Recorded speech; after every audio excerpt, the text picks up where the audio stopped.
Hey guys, welcome to Through the Bible Verse by Verse, a plain and simple study of the entire Bible, book by book, chapter by chapter, and verse by verse. We are in Numbers chapter 12. I'm going to now get back to actually the chapter itself. Now, the last couple of studies, I kind of broke down in verse 6, applied verse 6.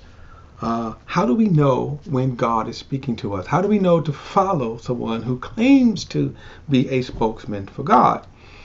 So the first and foremost, what God is proclaiming, especially to those who think they are called by God to speak. And when I say this, let me be clear, we're talking about when people claim to have audible voices from God, visions, dreams, all of that. A lot of these people make this stuff up today. However, the first thing God will do is to reveal himself to the person that he wants to be his spokesman, whether it's a prophet, apostle, a pastor, or anybody, that claims that God is using them as a spokesman. So anybody that claims, God told me to tell you something, anybody that says that, and a lot of people say that, then this criteria should happen first. If it doesn't happen, you should shut your mouth. Stop speaking from God. And later on, we'll see other verses of scriptures where God is very stern when it comes to that. Because if you're telling me that God spoke to you, let me just say this too, by the way. If you say God is speaking to you, let's say, for example, I say God spoke to me and gave me a vision of a dream to write a book. And I write a book, right? I write a book. And these are the words of God that he spoke to me. But do you know that there is no difference between God's words? In other words, you could take that book and add it to the Bible, right? The book of Lynn, right? If that was, because there is no difference. When God speaks, he speaks. So the question today, when people say God spoke, if you're telling me that God spoke, then it is as authoritative as any voice or word from God. Now, pastors and ministers speak under the authority of the written word. We teach the word of God. Okay? But when people go beyond that and say, well, God spoke to me in any way, in any fashion, then you're telling me then that is authoritative. You can add that to the Bible if you wanted to, because there is no difference in God's words. So that's why we can question if God really spoke. All right, so let's because this I'm gonna tell you, this is so pervasive today. Whether it's personally, God spoke to me. Okay, God spoke to me. There are times when I believe God spoke to me. Turns out he didn't, but I wanted God to speak to me. And especially if I'm going to say God spoke to me, follow me, or God spoke to me here, I'm giving you a message from God. If you're saying that, that's dangerous, because God's words are authoritative. No difference. All right. Let's get back to Numbers chapter 12. Numbers chapter 12. And I'm going to read I'll start back at verse 1. It says, Miriam and Aaron criticized Moses because of the Cushite woman he married, for he married a Cushite woman. They said, does the Lord speak only through Moses? Now, that's a good question, right? My thing is, too, if they stopped there, it probably wouldn't have been as in trouble. The tone obviously is different, right? The attitude is obviously different. Verse 7, they said, does the Lord speak only through Moses? Does he not also speak through us? Now, this is a very good question, because God answers that question, doesn't he? Does he speak to us? Well, here is also the thing. They should have known that. In other words, if God is truly speaking to you, you don't have to ask that question. You don't have to ask this. Does he not also speak through us? The question is no. And they're going to find out. And the Lord heard it. Moses was a very humble man, more so than any man on the face of the earth. Suddenly, The Lord said to Moses, Aaron, and Miriam, you three come out to the tent of meeting. So the three of them went out. Then the Lord descended in the pillar of fire and stood at the entrance of the tent and summoned Aaron and Miriam. And when the two of them came forward, he said, I'm also wondering, too, if they even said this in public. Because notice God called them in the public square. He says, listen to what I say. If there is a prophet among you from the Lord, I make myself known to him in vision. I speak with him in a dream. Now, verse 7, not so with my servant Moses. He is faithful in all my household. I speak with him directly, openly, and not in riddles. He sees the form of the Lord. So the difference is, I speak to Moses directly. In other words, God is saying, Miriam and Aaron, if I spoke to you, you know it anyway. But he says Moses is even different. In other words, the average card-carrying prophet, visions and dreams. But Moses, I speak to him face to face. He says, so why were you not afraid to speak against my servant Moses? Now, and then the Lord's anger burned against him, and he left. Now, so the question is that they were questioning Moses' authority. Notice he said they were speaking against him. And I wonder if they were doing it in public, because what God is doing is in public. Now, this question also, too, why were you not able to speak against? Now, that's the key right there. There are some pastors that misuse a verse like this. There's another verse more popular that says that don't touch God's anointed, and they use that to say that you can't even question, ministers.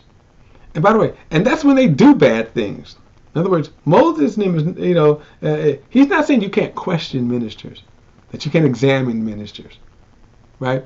And remember, Jesus said, you will know them by their fruit. Beware of false prophet, you know them by their fruit. So you have to examine. But obviously, when an established minister, no, don't speak against them. Don't blaspheme. Don't curse them.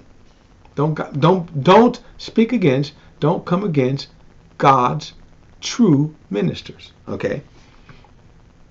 Verse 10, as the cloud moved away from the tent, Miriam's skin suddenly became diseased, as white as snow. And when Aaron turned to her, he saw that she was diseased. Now, this, of course, was the leper. And he said to Moses, my Lord, please do not hold against us this sin we have foolishly committed. Please don't let it be like a dead baby whose flesh is half eaten away when he comes out of his mother's womb. It's kind of horrible to see that anyway. Verse 13, then Moses cried out to the Lord, God, please heal her. Then the Lord answered, if her father had merely spit in her face, wouldn't she remain disgraced for 7 days? Now, this is kind of interesting how God responds to this, right? The idea here is, under the law, remember that this would have been an unclean situation, right? But notice he said, if her father had merely spit in her face, wouldn't she remain disgraced for 7 days? Let her be confined outside of the camp for 7 days. After that, she may be brought back in. Wow, right? This way, you can almost say, man, that's kind of cold-blooded, God, isn't it? Right? So he says right here, so Miriam was confined outside the camp for 7 days, and the people did not move until Miriam was brought back in. After that, the people set out for Hazarah and camped in the wilderness of Paran. Now, again, there's a couple of things to see here about this. And I think it's important to understand what we're talking about is the truly established, called guys, ministers. Okay? And, you can see God's mercy, yet sternness. In other words, God was stern. Miriam and Moses and Aaron, out of everyone, right, should have known better. And Aaron, by the way, think about this, Aaron continues to kind of amaze me in that Remember the golden calf situation? And he was the one who made the golden calf. When he was the one, and even, it was noted, you didn't even restrain the people, Aaron. So now it almost seemed like Miriam seems to have been the ringleader, right? And she wasn't she was upset that he had married. It started off put like this, that she was upset that he married a Cushite woman, right? That she married this woman, and it wasn't an Israelite, and she wasn't an Israelite, and excuse me. Now, if you're reading, I just want to say that if you're reading from some of the other translations, more particularly the King James, that say an Ethiopian woman. Okay. Not going to get into the scholarly debate as to why the word changes from different translations. I'm reading from the Holman Christian Standard Bible, so therefore the Holman Christian Standard Bible translated this into a Cushite, meaning probably the descendants as opposed to a nationality. Now, the fact that I think the King James translators might have used Ethiopian too, might have been also denoting the skin tone or the skin color, which means, okay, she was from Ethiopia. And Ethiopians, by the way, were always very dark-skinned people. So in a sense, you can say, yes, Moses married a black woman. Okay? Now, as I said, the issue, because race wasn't an issue back then, so, the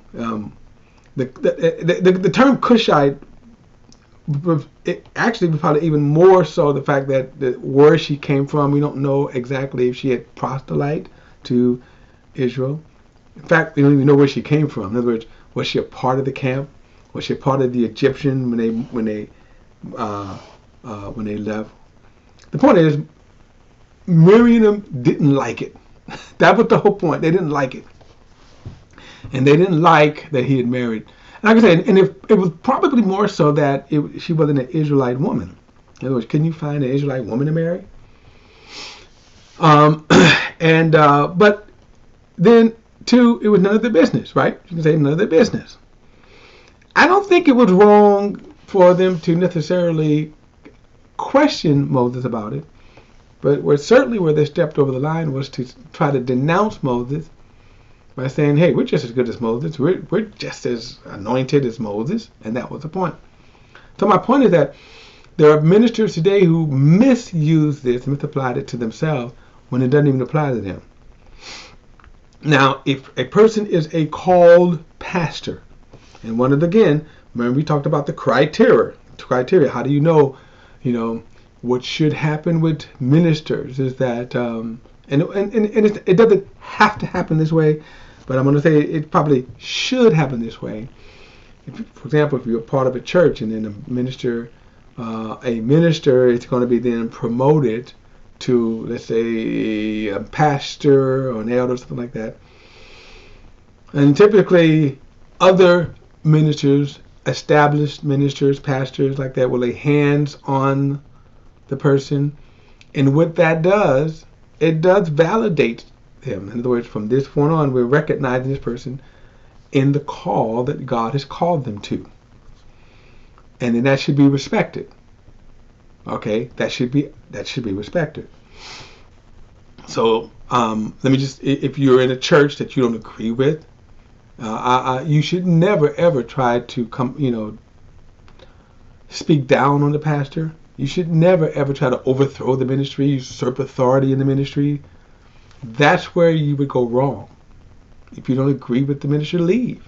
That's all. Leave the ministry. Don't try to leave and talk down and try to take people with you.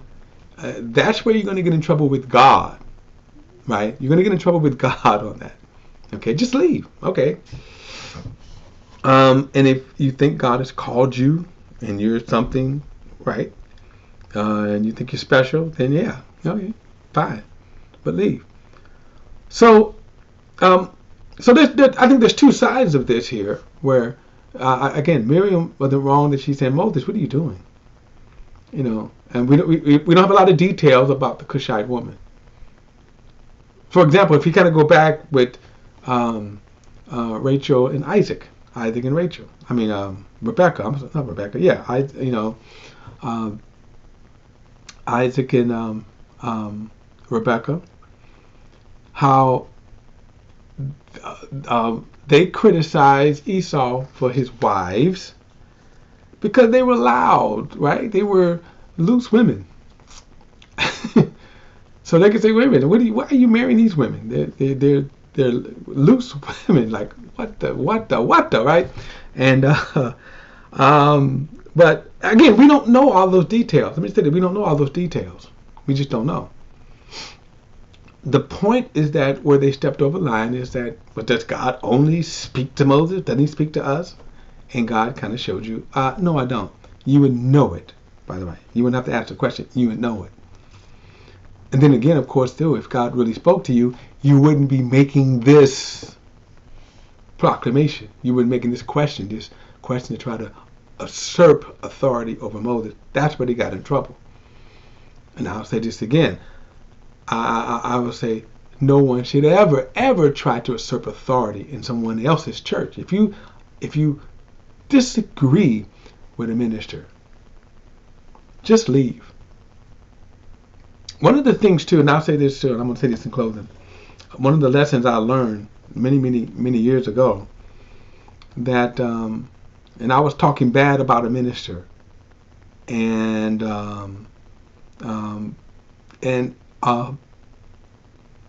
person I was talking to looked at me very perplexed. And I remember that look, because it was a hurting look.